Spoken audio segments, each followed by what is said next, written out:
जब कोई बीमारी किसी के शरीर में आ जाती है तो उसे यही नहीं समझ में आता कि मेरी जो बीमारी उसके लक्षण क्या है, मुझे कैसे पता लगे कि मेरी शरीर में कोई बीमारी आ रही है। अब ऐसे ही थायराइड की जैसे हम बात करें तो किसी भी व्यक्ति को कैसे पता लगे, कौन से ऐसे सिम्टम्स होते हैं, जो लक्षण की अगर मैं बात करूं वो क्या होते हैं, बॉडी में क्या चेंजेस आते हैं जिससे पता लगे कि हाँ सामने वाले इंसान को, जो व्यक्ति है, उसको थायराइड हो रहा है। थायराइड के सिम्टम होते हैं कि पेशेंट को कई बार एक तो वेट बढ़ने लगता है, गले में प्यास बहुत बढ़ जाती है, गले में खराश बढ़ जाती है, और एक चीज़ और आती है उसको कि उसका ना जैसे थायराइड होता है तो उसको जैसे सुस्त रहने लगता है शरीर, और बैठे बैठे काम करते करते पसीना आ जाता है।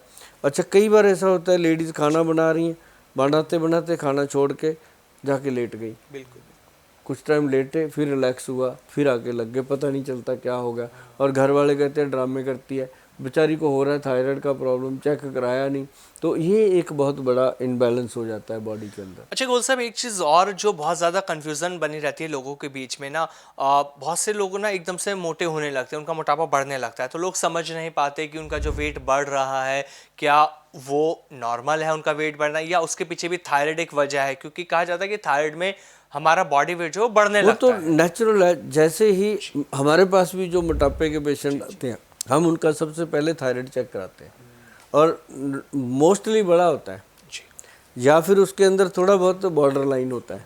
तो वो अगर उनको लगता है कि मेरा थायराइड के कारण, अब कई लोगों का मोटापा कम होने लगता है, सूखने लगते हैं लोग, लेकिन अक्सर लोग वो आते हैं जिनका मोटापा बढ़ जाता है, उनको कुछ भी चेक कराने की ज़रूरत नहीं है, थायराइड का लेवल चेक कराएं। ऐसे लोग भी आते हैं जिनका थायराइड हमारे पास मैक्सिमम आया हुआ है 30% तक, 30% तक, इतना ज़्यादा आ जाता है, और जबकि ये 2 पॉइंट समथिंग होना चाहिए। तो इसके साथ क्या है, एक मैं आपको बताता हूँ, वो आता है बायोबिडिंग। बायोबिडिंग जो होता है ना, वो आयुर्वेद के अंदर उसको जड़ी बूटी है बायोबिडिंग, उसको लिखा गया है कि ये पेट की वर्म इन्फेक्शन ख़त्म करती है, कीड़े। हाँ, बायोबिडिंग बच्चों को भी दी जाती है, खुरासानी अजवाइन होती है वो भी। तो बायोबिडिंग है, और एक है बहेड़ा, जो त्रिफला पाउडर में भी डलता है, बहेड़ा। ये त्रिकुटा पाउडर है जो मैं बता रहा हूँ। एक तो उसमें काली मिर्च, सौंठ और मग पीपल, ये त्रिकुटा पाउडर, इसके अंदर बहेड़ा, और इसके अंदर अपना वो क्या नाम लेते हैं, बायोबिडिंग। ये दो चीज़ें और मिला लो, ये मिला के बनता है एक पाउडर मिश्रण। इसका 1 चम्मच डेली लेना शुरू कर दो, सुबह शाम, छोटे वाला। अच्छा, पानी से? हाँ, छोटा चम्मच पानी से मुंह में रखो, पी लो, और सुबह शाम 2 टाइम। और लेना भोजन के बाद है, इसको भोजन के आधे पौने घंटे बाद, सुबह भी रात को भी।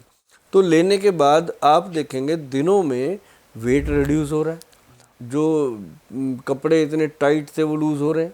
ये भी हो सकता है कि आप मशीन पे खड़े होंगे वेट करने के लिए, वो 1 तोला भी कम ना हो, कपड़े लूज़ हो जाते हैं, क्योंकि बॉडी के अंदर जितना सेलुलाइट होता है वो रिड्यूस होना शुरू हो जाता है।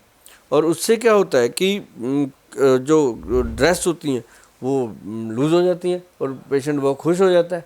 तो उसके बाद इसको रेगुलर करता है, फिर वो जब उसको फ़ायदा मिलता है फिर रेगुलर करता है, और उसको फिर जब बेनिफिट मिलते हैं तो 3 या 6 महीने के अंदर अंदर वो थायराइड चेक कराता है, नॉर्मल आ जाता है। ये ऐसी चीज़ें हैं जनाब, छोटी छोटी चीज़ें हैं, आपकी रसोई में पड़ी हैं।